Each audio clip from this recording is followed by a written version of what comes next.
party time. See ya, God. And that was like my high school life. It made me feel the deepest sense of love that I've never felt. He doesn't talk in my head. He just kind of like prompts my heart to care. The time that I walked away, I just thought people were getting brainwashed. You've been crapper. I've been crapper, thank you. Yes. Hello, everybody. Welcome back to the Not Common Sense podcast. My name is Josh. And I'm Jess. And together, we're High Five. This is a podcast about the not so common sense teachings from Jesus. It's a podcast all about Jesus, essentially, and his upside down kingdom, where the first will be last and the last will be first.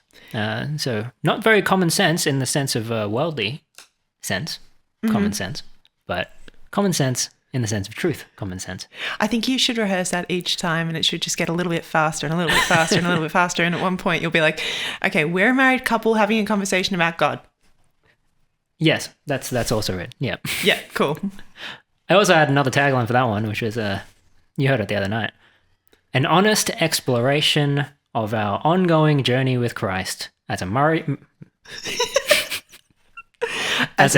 couple. Married couple. And as individuals. Yeah, true. Consensus? Sounds great. Yes. I love that. All say aye? Aye. Aye. Yeah, before we get into that, you said that you would like to, at the start of each episode, kind of go back on the last episode and just, if there's anything you wanted to rewrite or talk about or anything that we said that we didn't agree with or whatever. Yeah. Actually, yeah, that's a good point. Having a reflection of the last episode is probably a good thing to do. Yeah. I did apologize to you already, but like I wanted to apologize for like cutting you off that one time when it seemed like I was finished talking. And I can see from your point of view, you definitely sounded like I had finished talking. I love that this is recorded because I always tell you, I'm like, this is how you sound. And then you're like, no, I don't. And now you can see, yes, you do. Yeah. But I mean, like, I left it in there and it felt kind of like, it feels like terrible to leave it in there. But also I want this to be, it was just a moment. I know it was a moment. Yeah. But like, you know, in the age of editing, I would easily have been able to just cut that out. Yeah. But I don't want that to be what the vibe of this podcast is. It's an honest exploration to our audience as well as to ourselves as well. Yeah. And go like, yeah, that was pretty crap of me. I can own that. It wasn't that crap. You've been crapper. I've been crapper, thank you. Yes. Hopefully we don't catch that on camera. No, we'll leave that in. Honesty. All right. Yeah. Anyway, now your apologies to me. No, mine was actually the apology. I was talking about how I had never gotten into the Bible, and I wanted to like rewrite that because I didn't ever get into the Bible. I didn't lie, but I think that was not giving enough credit to all the things that people around me like put into me. That church did, that Sunday school did when I was a kid, that me opening up the Bible and reading Genesis 1 again and again and again and again, trying to get into it and it not really speaking to me. Like, I at least learned that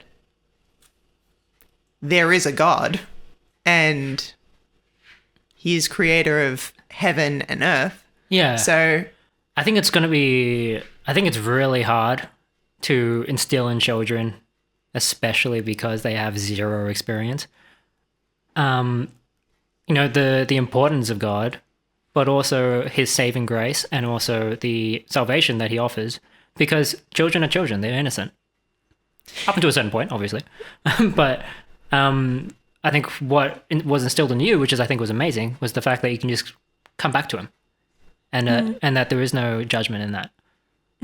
Yeah, and that God is real, obviously. You just said that. But yeah, that even if the world takes you away, what was taught by your parents was that you can just come back. My parents actually taught me to have a relationship with Jesus. that was the best thing that they taught me, is that every night before you go to sleep, you talk to God. So you do prayer with mum and dad, and then after mum and dad go, now that's your time to talk to Jesus on your own. And I did. And that started a relationship rather early. And I said that I came to Christ when I was 12. I think that was the time that I felt God's presence so intensely, because I was really praying. When I was 12, I asked for wisdom. And then a life ensued from there. But but yeah, when I was that's kind of the moment that I think I realized that God wasn't just a man up in the clouds who I spoke distantly to, that he was a presence that was with me all the time. So I would define that I came to Christ when I was 12, but in reality, I've kind of have a relationship with him my whole life. Yeah, and because of my parents and because of grace, like grace at every dinner, being thankful for every meal, being thankful for everything that he's given us. Car rides every single time we took a trip anywhere, anytime we went on holiday, prayers beforehand with everything. Yeah, it was definitely a sense of safety within my family unit. Yeah, I think from my end, my parents, the relationship part wasn't as stressed, even though I know my mom does have a relationship with Jesus. Or maybe I just didn't take that in. Maybe because I was a guy, I didn't want to be like in a relationship with Jesus. It sounds kind of gay.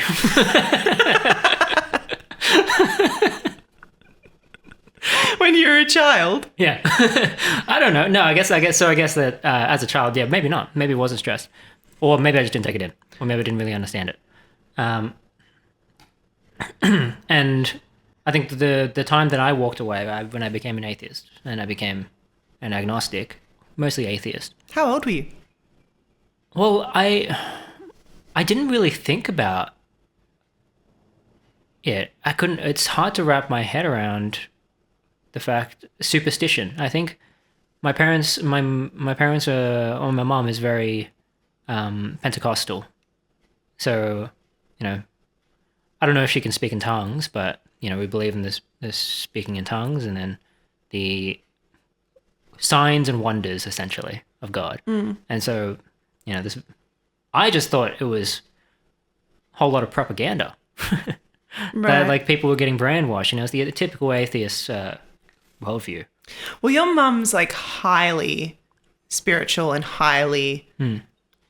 like has a super relationship with Jesus, something that's enviable. Yeah, I thought it was just a cultural thing, that's all. Like, like other religions must have people that are just as fervently in love with their God, which now that I come to, live in the world a little bit, that's not the case. Definitely not in the way your mum does. Maybe we'll have Nancy on the podcast one time. One day, yeah, maybe. Maybe at that age, like year 8, I kind of like ebbed and flowed with my relationship with Jesus, ebbed and flowed with my social life. I thought that if I had a social life, it meant that I couldn't really have a relationship with Jesus, because when you're, I don't know, how do I say this? Particularly social as a teenager, you get opened up to all the things that everybody says is okay. So you got your drugs, you got your alcohol, you got just partying, and that's all cool. That's cool stuff. And so you're not cool if you don't do that. And so if you go and hang out with the Jesus freaks, then you're not going to be doing the cool people stuff, and therefore you're terrible. And as a teenager, you don't want to be like... Did you ever look down on the Jesus freaks and go like, you don't know what you're missing out? No. No? No, it wasn't that. I just felt convicted. So every single time I would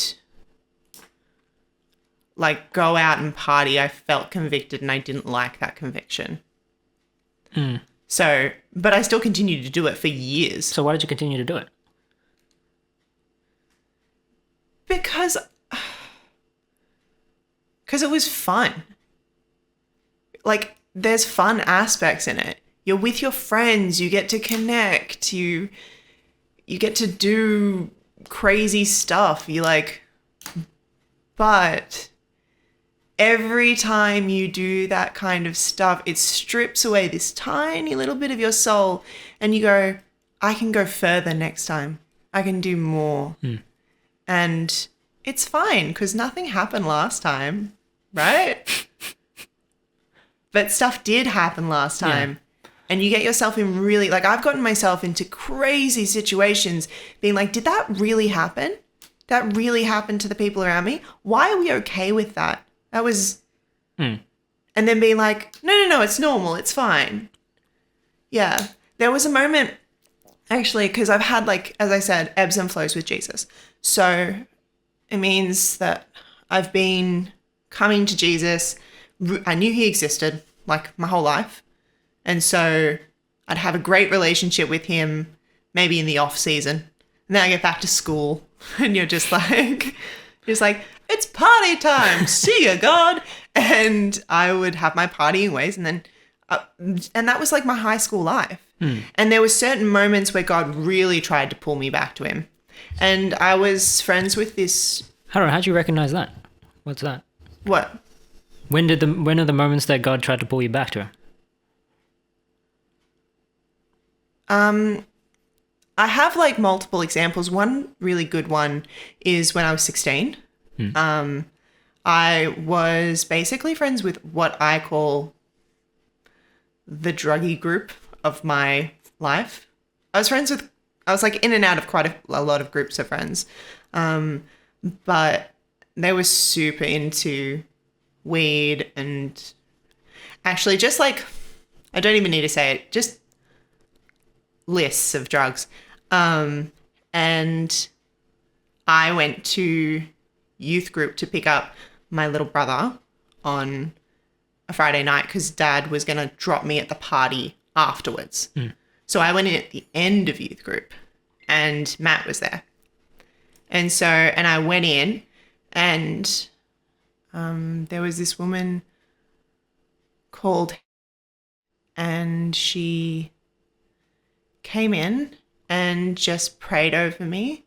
Well, she asked if she could pray over me first, and I was like, yeah, sure, whatever. Love a good prayer.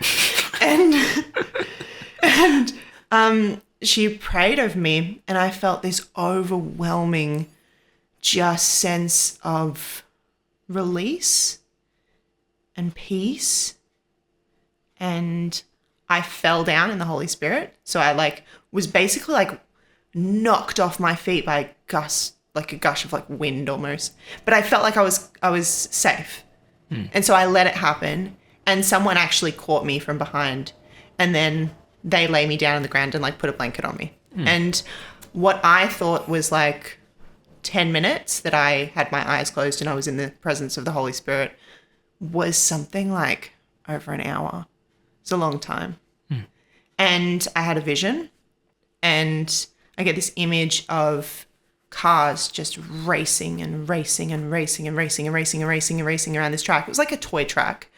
And it felt like my life. Like I was just continuously running, continuously trying to reach for something more. Anxiety and stress and like sadness and all of it was bunched up into that. And it kind of went away and all I could see was like this hole. And it was like a hole in like a grassy kind of field, but really deep, really dark, really, there's nothing inside it, really. Yeah, and I was in that hole. I was just in there. You couldn't see me. I just knew that hole was like my life. And then this cartoon bunny that was powder blue, lavender, kind of light colored, kind of looked like, these Cadbury Easter bunnies. Oh, yeah. Yeah, it looked like that, but cartoon version and, no branding.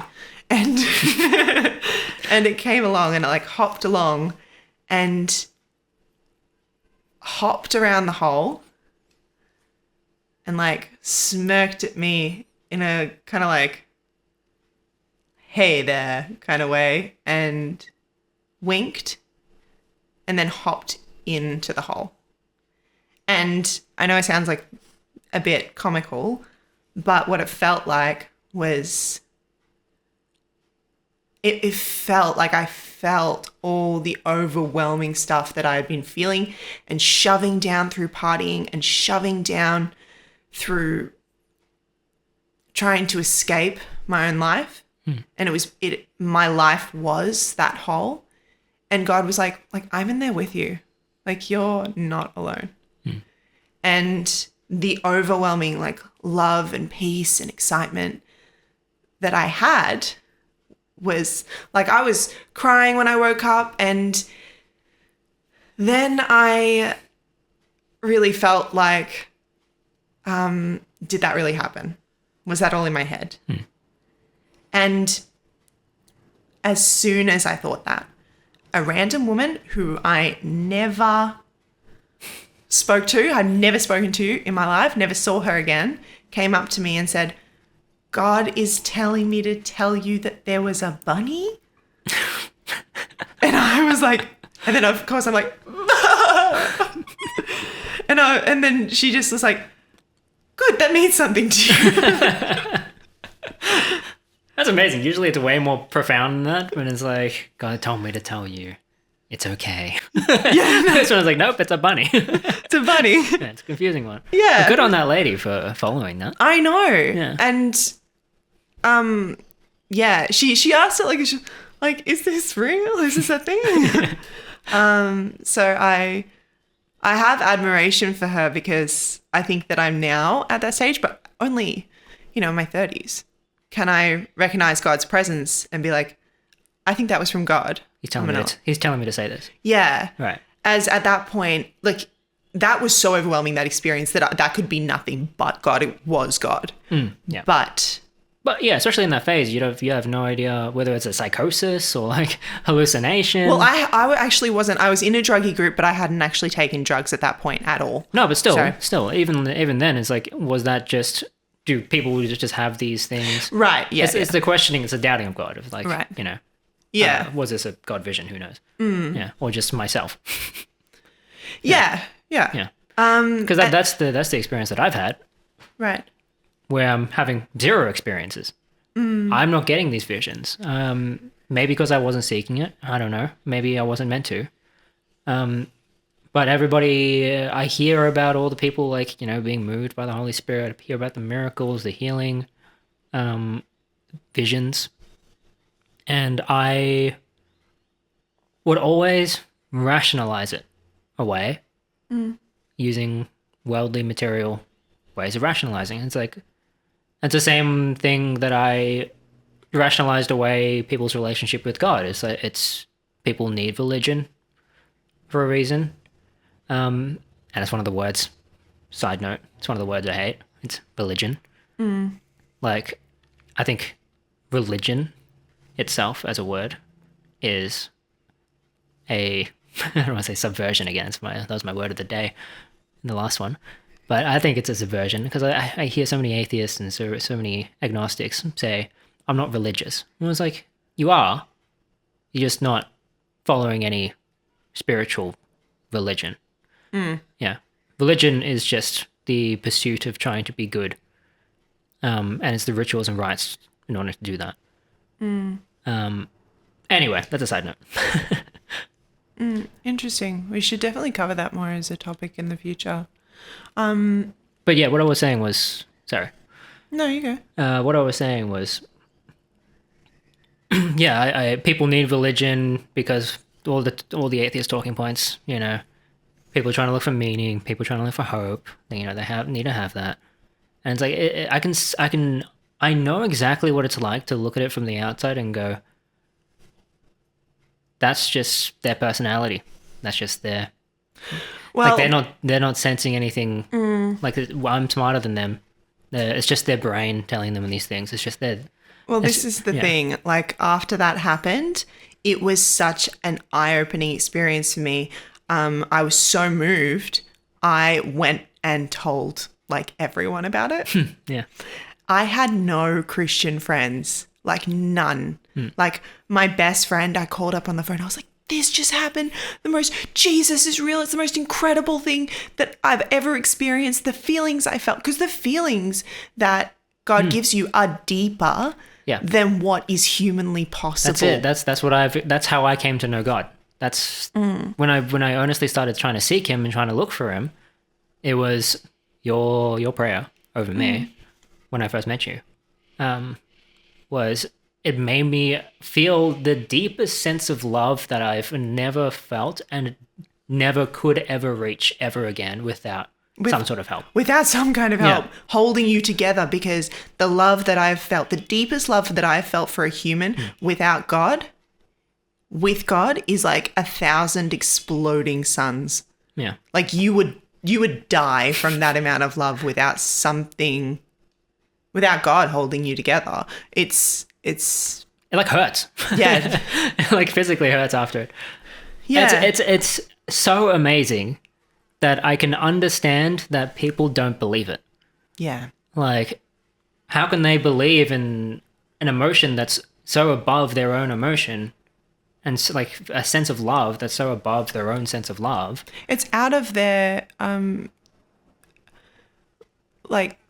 capacity. Yeah, out of their capacity. Point. Yeah, and they chalk it up and go like, oh, it mustn't be possible.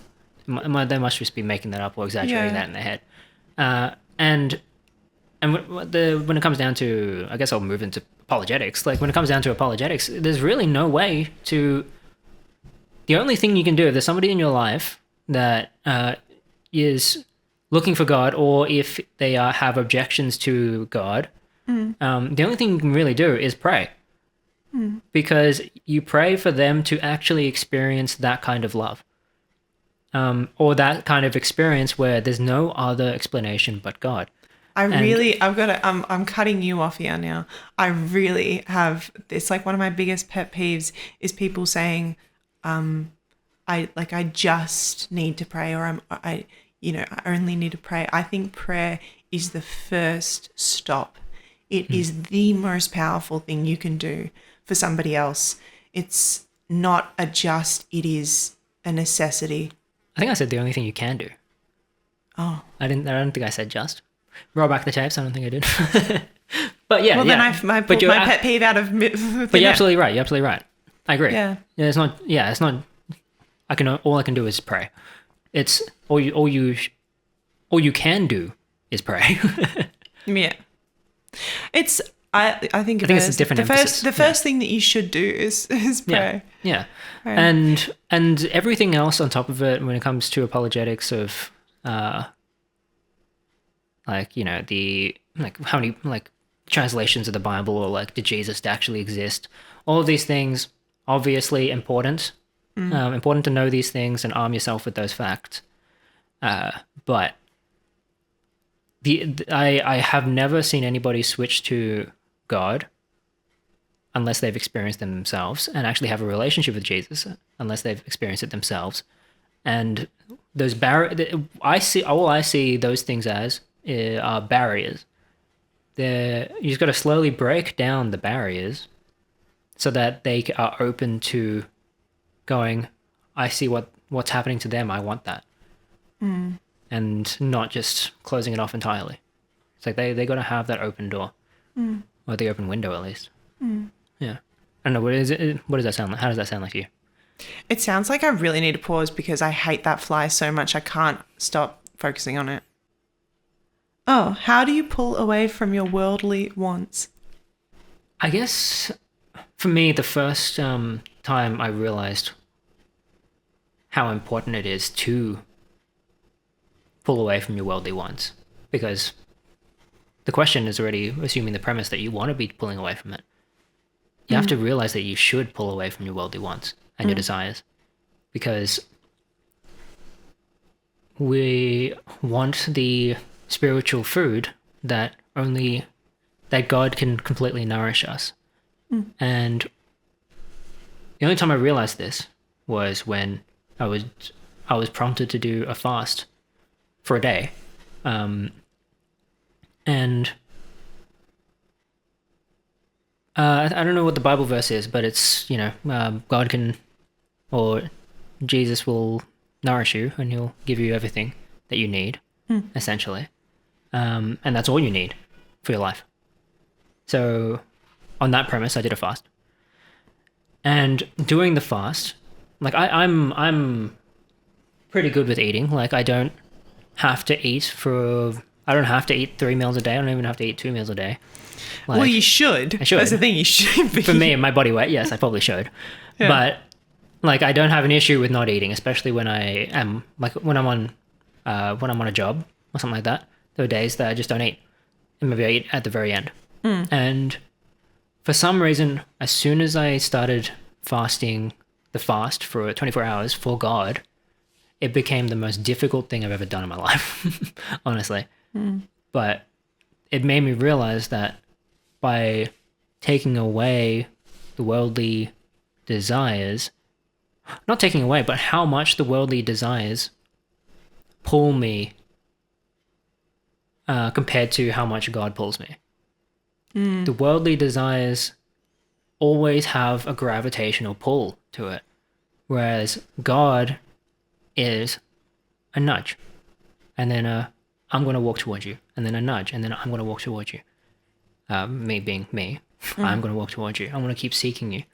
It's an active step that you have to do to seek God. And then he meets you every time. He meets you every time you take that step. Yeah. Right? So at the end of it, I felt, it was like, I felt this immense sense of gratitude of like how much God has met me where I was at and what it is to be completely without, I guess it's not completely without desire, but like just giving up the entire day for him and like without the worldly desire, how much love I can get from him and how much it can just nourish me. I just felt so content at the end of the day. And then I ate. What was your first meal? I don't remember. It was probably just some eggs or something. It wasn't anything crazy. I mean, okay. Yeah. All right. It's like, it's not like you're going to die from that fast. I'm not eating for a day. No, but fasting is such an incredible physical and spiritual discipline. And the way that God moves through it is incredible if you start with an intention, I think. Intention's everything. Yeah. Yeah. And the fast shouldn't have been that hard. I think that's something I want to stress. It's like it should not have been that hard for me.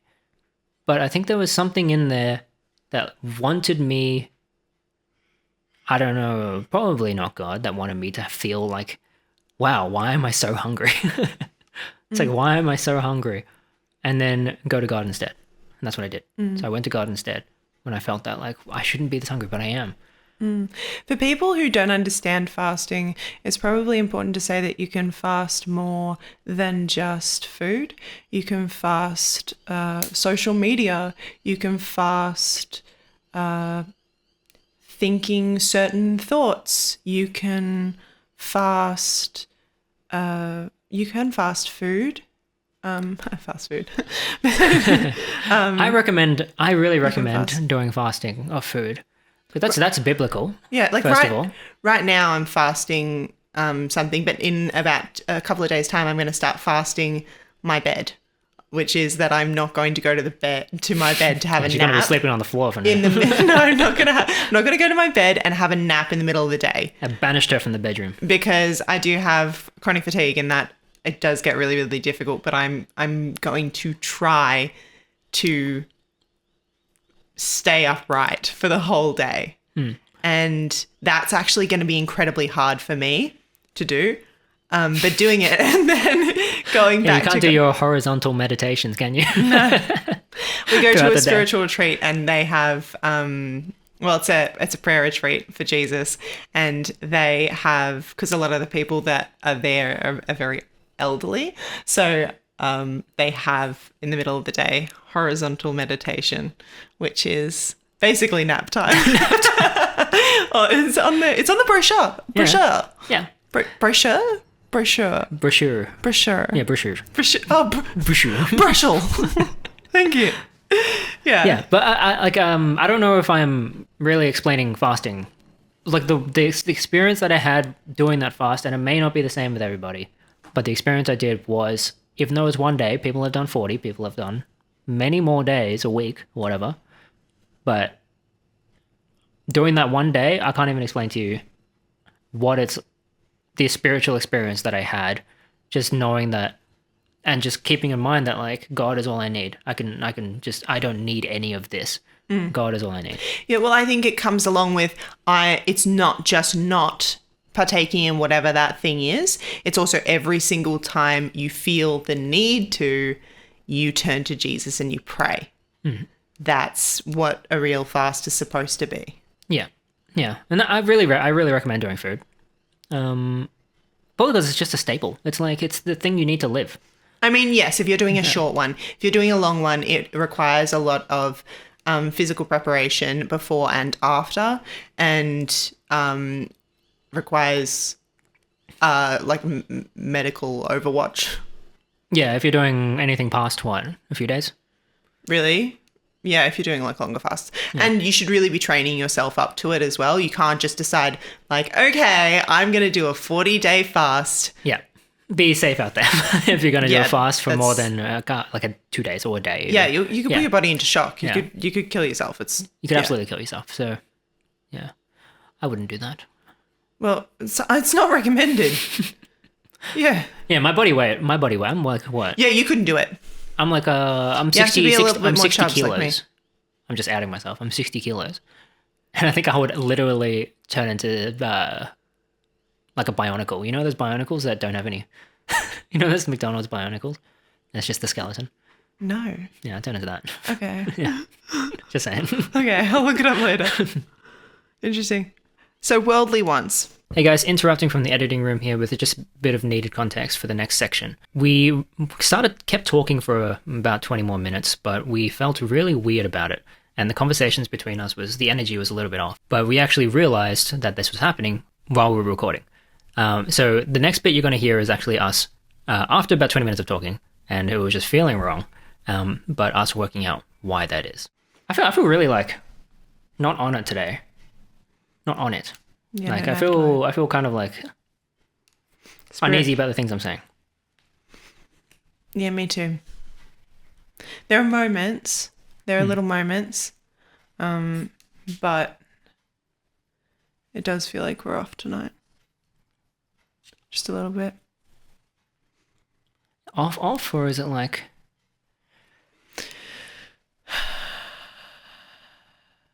Like, are the things that we're saying wrong, or the things that we're saying, or no, I don't know what it could be. I think it could be one. I think that there is a factor of that I don't feel prepared in the way that I should have had enough sleep last night, but we went to bed too late. That stuffs up my day every single time, and it stuffed up today. And then the second thing is that, like, the format just might not be the right format in me, like, leading it. Maybe, yeah. Maybe you weren't. Maybe you're not supposed to be asking the question. Yeah, and you've been answering more questions than asking. As like last time you were like leading it and like responding. Yeah. Well, like in conjunction with the things that I was saying. You're welcome to say more. Well, yeah, but I'm listening. You're kind of leaving it to me though.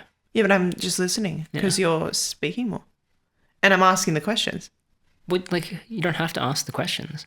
And don't ask the questions. Okay. Yeah.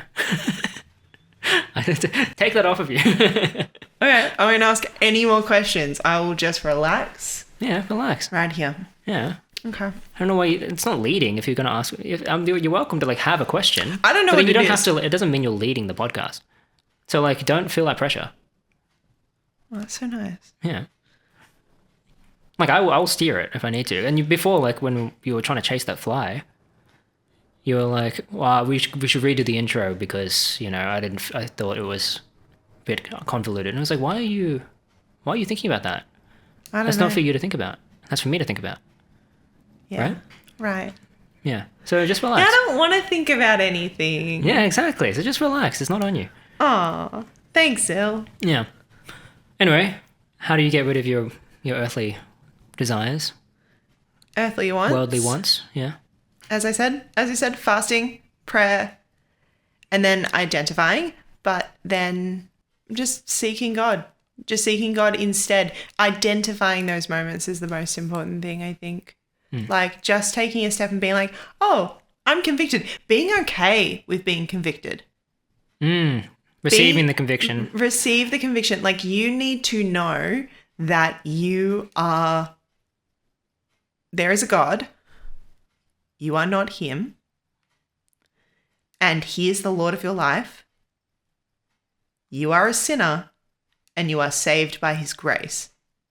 And once you know that, you're okay with being told, hey, that wasn't good enough. Yeah. Like having a little slap on the wrist. Like you know that he hates it when you don't refill the toilet roll.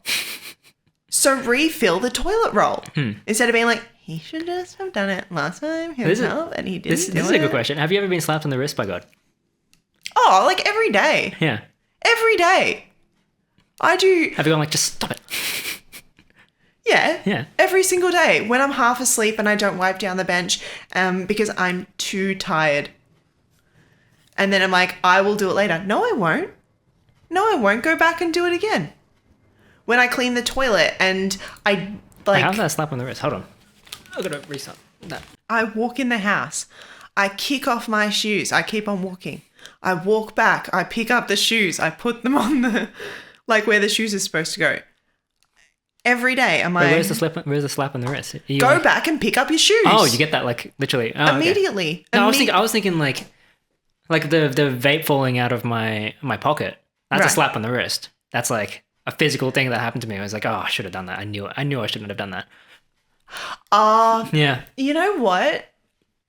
No. And I think it's because of the way that my brain works. So I have ADHD. And much to some people saying that it doesn't exist or that it is like, I actually do believe that there are people out there who have caused themselves to have ADHD, concerns by their social media, not eating well, not sleeping, all that kind of stuff.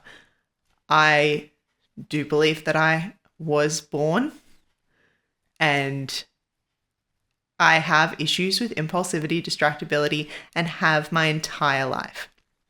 So let's start with that. Mm-hmm. But Hannah, my sister, made me aware that apparently people have inner monologues. And I was like, what is that? I originally said I don't have an inner monologue, but then I realized I do. Yeah, and I was like, how do people think in sentences or thoughts and then think to say that out loud? It's so slow. I honestly can't fathom it. And so the way that I think is that it just happens. I am very much, it like skips that step. It goes straight from thought to happening, kind of. And so there's not so much of a, is this a good decision happening? And so I will put my shoes back on the rack, for example, after I walk in and I throw them off. That will be either by habit or because God's like, hey, was that the right thing to do? So the only one talking in your head is God. He doesn't talk in my head. He just kind of like prompts my heart to care. It's not talking in my head. I see that. I get that. Yeah. I get you. So it's not a monologue. It's not a dialogue. No. Not like that. I don't know. I think like I originally said that I don't have an inner monologue, but then the more I thought about it, it's like maybe I do kind of think in reading. Like when you read, it's not like you're reading as fast as you would say it. When you're reading, you're getting the words, they're coming in, but they're not being said. Right. In your mind, I guess. Right. Yeah. That's interesting. Is that a good way to explain it? Do you get that? I mean, I can understand it as a concept. I don't have that. Like, I mean, I can take in those thoughts and I'm sure if I was writing them back out, I would formulate them in my own way. But it doesn't, I don't know, I don't feel like my brain entirely works that way. Yeah. Fair enough. Yeah. It's something to ponder a little bit more. Like, I think everybody should understand how their brain works.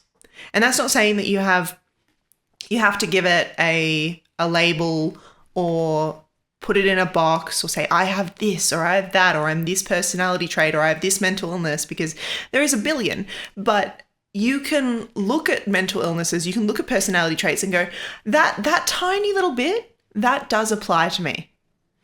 And I'm going to understand that a little bit more. You should understand how you are functionally made. And then you should really understand, and if you are a Christian, go into your spiritual giftings, go to your pastor and ask about knowledge on spiritual giftings. You should really look into that as well, because those ebb and flow over time as well.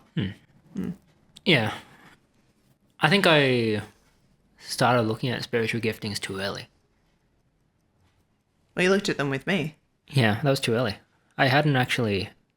Like, cemented your faith yet? Not about cementing. It's about... It was recently where I actually got washed and sanctified by Jesus. That was a recent thing. I followed him. I followed him, but in the redemption and the salvation of Jesus, you need to be washed and sanctified of the things that you were doing and the sins that you had. And then you can produce fruits. I actually think that I had that when I finally got married to you. Yeah. Because so, I was able to finally like put my sexual nature in its place, in its rightful place in marriage. Yeah. And everything else, like that was my last like thing. Yeah. That was hinging my life. Yeah. On turning away from God in any capacity. Yeah. And for me, it's a myriad of things, one of those being it.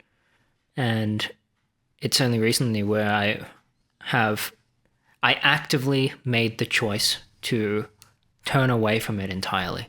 And it was only through Jesus that I could do that. Yeah. And it was only through seeking his kingdom first, seeking his righteousness, seeking a relationship with Jesus and receiving it and going and feeling the conviction, all the things we've just talked about. Feeling that and then following that conviction through and going, I don't want to do this anymore. I want to turn away from this, but it's hard. And the thing that saved me was Romans 8:1, which is there is no condemnation in Christ Jesus. It means that Jesus is always there with open arms. He's not the one condemning you to hell or condemning you to sin. And he's also, if you ever feel shame and you feel like you can't go back to God, you're not feeling Christian enough, or you're not feeling godly or holy, that's not Jesus convicting you there. That's yourself or the devil or the enemy or whatever when you're feeling the shame. Because Jesus always wants you to turn back to him, whatever it is. There is no condemnation. Right? Right. I think that there is the conviction, though, that is, it's like a strong feeling. It's not that the shame comes from that what you're doing is not, like, it doesn't sit well with your soul, like who you are. Like, you are made in the image of God. You are made to be like him. Yeah. You are made to be more like him each and every day. And if you take steps away from that, it's going to be placed on you. Yeah, you immediately feel the shame is probably the consequence of the separation from what is good, which is God, or good, and what is unholy, what is bad. The shame is the gap, right? So you bring that shame upon yourself if you knowingly do things that are separating you from God, and the conviction's supposed to be, it's supposed to be like a gentle nudge, but you take that conviction and you go, oh, I don't like that. And it hits you a lot harder. Yeah. It's we are super tight on money right now. It needed the water slide. Super. We are super tight on money right now. And I bought myself a top. And even that was like, you need to tell Zil about that. Like, it's not okay for you to keep anything like that away from him because of the position that you guys are in right now. There's nothing hidden from each other in any capacity. Not that there should be anyway, but I think it's the type of thing that you can go, like, every woman's done this where they go and, sorry for outing every woman ever, but has done this is an old thing. Don't worry about it. Yeah, you now do that truthfully by holding it for 6 months. Yeah, I do. Yeah. I buy myself something, I put it in the present cupboard, I give it to myself for Christmas from Santa. And then I go, where did that come from? And I go, I had it for ages. I've had it, like, no, I don't say I've had it for ages. I say I got it like 6 months ago. No, sometimes you have said, I've had this for ages. Well, sometimes I've had it for ages. I swear you tried to gaslight me in this before.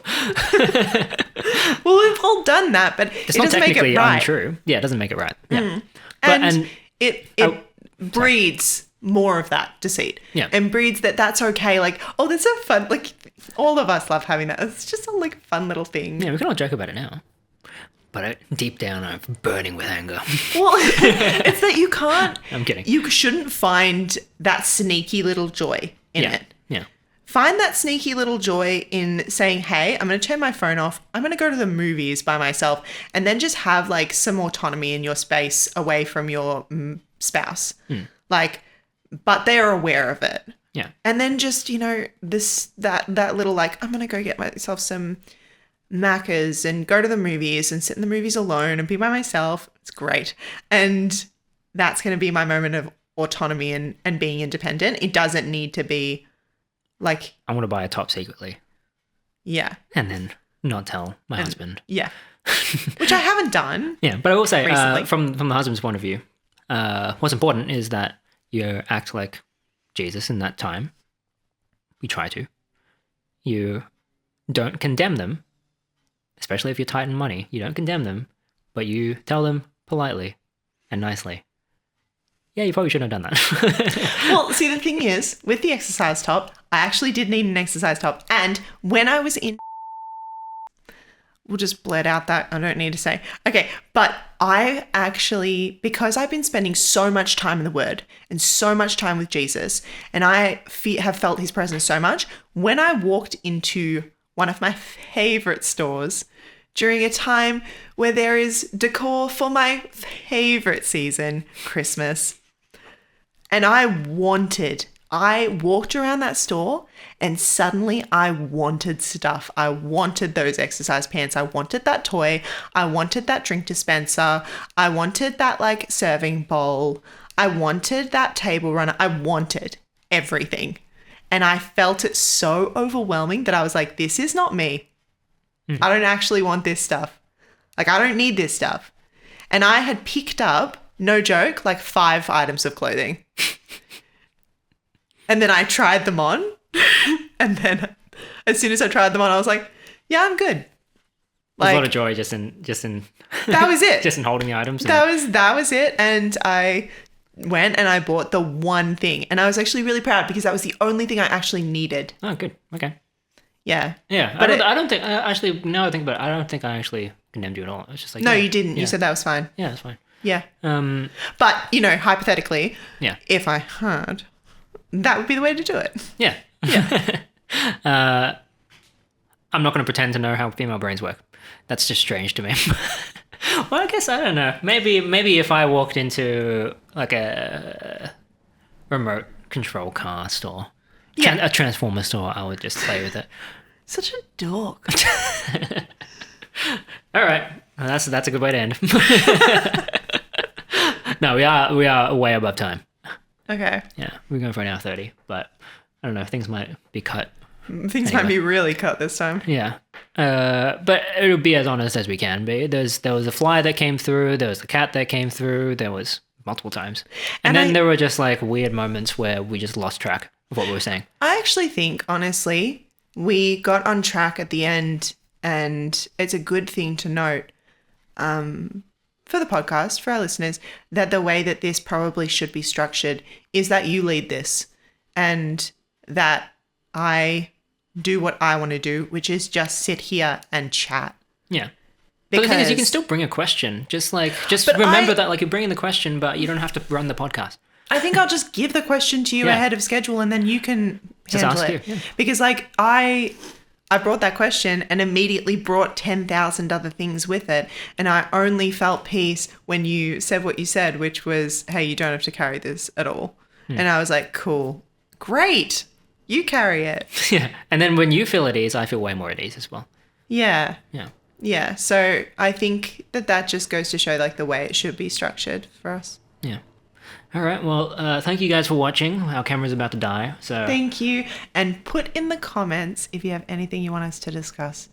And he will put it on the list and I won't. Wait, where's your ending song? I don't have one. Give me a theme. Scar. I have a scar under my arm. It is one I got when I was a child. I had surgery, but I survived. And now I've got a scar under my arm. It's going to be exactly the same tune every time. Because It was meant to be like Scar, the the musical thingamajig. You know Scar? no. SKA. Oh.